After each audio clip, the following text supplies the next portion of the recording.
Buenas noches. Hoy vamos a ver la relación que existiría entre la semiótica y la comunicación. Entonces la semiótica siempre, para su funcionamiento, siempre ha tenido en cuenta que la semiótica no se puede producir sin la comunicación. Entonces los procesos de semióticos son procesos de comunicación y son procesos que tienen que ver con la cultura. Entonces la semiótica siempre estaría estrechamente relacionada con la semiótica por estos procesos que se dan de comunicación. Entonces muchos términos de la comunicación y muchos términos de la semiótica serían semejantes, como por ejemplo el caso del término del código, que va a provenir de la teoría lingüística estructuralista y que va a provenir también de la teoría de Jacobson. Entonces Jacobson empieza a hablar de las funciones del lenguaje y va a introducir esta noción de código. Entonces el código sería ese sistema que tenemos para comunicarnos, ya sea verbalmente, ya sea por los diferentes sistemas de signos. Entonces también es muy importante este término del código. Y algo que estudia paralelamente la semiótica y también paralelamente la comunicación serían los mensajes, ¿no? Cómo están estructurados estos mensajes en cuanto a su forma y en cuanto a su contenido. La semiótica, en un primer momento sí le llama mensaje. Humberto Eco habla de los mensajes, pero posteriormente le va a llamar textos. Entonces, para la semiótica, un texto sería lo mismo que un mensaje, ¿no? Entonces, puede haber un mensaje de la radio, un mensaje de la prensa, un mensaje de la televisión. Entonces van a existir diferentes tipos de mensajes, ¿no?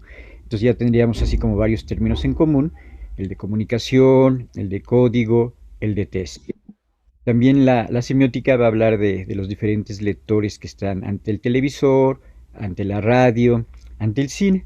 En el caso de la comunicación, les llamaríamos receptores, pero sería más o menos el equivalente de que se ocupa quiénes son estos lectores, quiénes son estos receptores que están recibiendo los mensajes o que están recibiendo los diferentes tipos de texto. Y otro elemento muy, muy importante es que principalmente a partir de la década de los 80 se ha producido un estudio pragmático de cómo se reciben esos mensajes en relación con los lectores, en relación con los espectadores.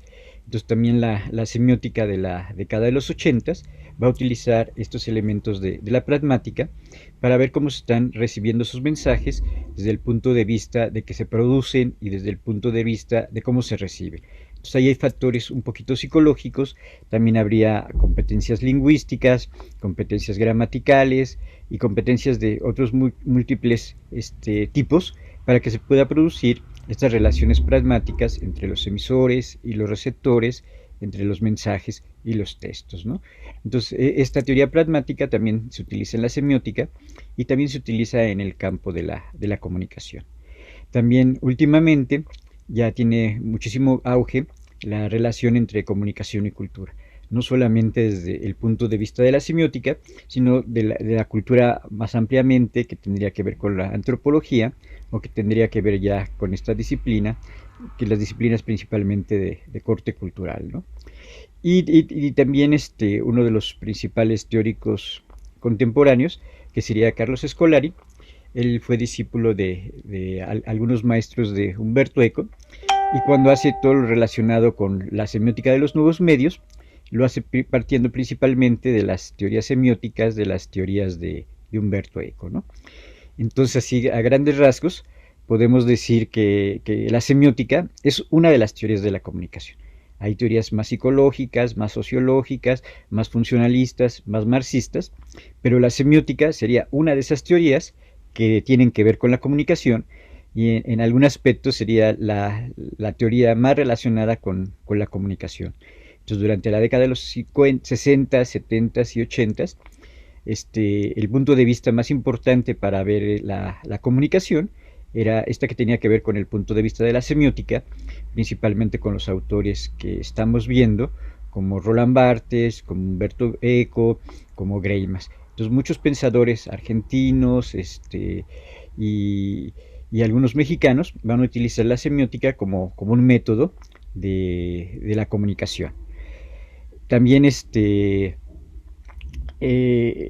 esto de la semiótica Este, muchas veces la semiótica está relacionada con el estructuralismo, que el estructuralismo sería Roland Barthes, Foucault, Lacan, y luego se va a hablar de un postestructuralismo. Ya cuando hablamos de un postestructuralismo, estaría entrando también Roland Barthes, estaría entrando Derrida, y estos autores van a influir en lo que sería la posmodernidad, ¿no? Entonces, todo esto sería la etapa del pensamiento francés, que iría principalmente de la década de los 50 a la década del 2000. Entonces va a ser muy, muy influyente este pensamiento francés de los 50 al 2000, y entre estos momentos que pasan del pensamiento francés, Roland Barthes va a ser muy importante por tratar estos temas de los medios de comunicación y también por hablar de la semiótica y por hablar de la crítica y de hablar de esto también de los metalenguajes, ¿no? Entonces, para Roland Barthes, la semiótica era una crítica o era un metalenguaje, de un lenguaje que estaba hablando de otro lenguaje, y era una crítica de los propios lenguajes. Entonces, cuando tú hablabas de la televisión, o hablabas del cine, o hablabas de la fotografía, estabas haciendo para Roland Barthes una crítica. Entonces, la crítica para Roland Barthes sería también parte de la semiótica, también sería parte de la semiología, ¿no? Entonces, una teoría muy importante sería esto de la teoría semiótica. Entonces, vamos a ver un video para que se entienda más cuál sería esta relación entre semiótica y comunicación.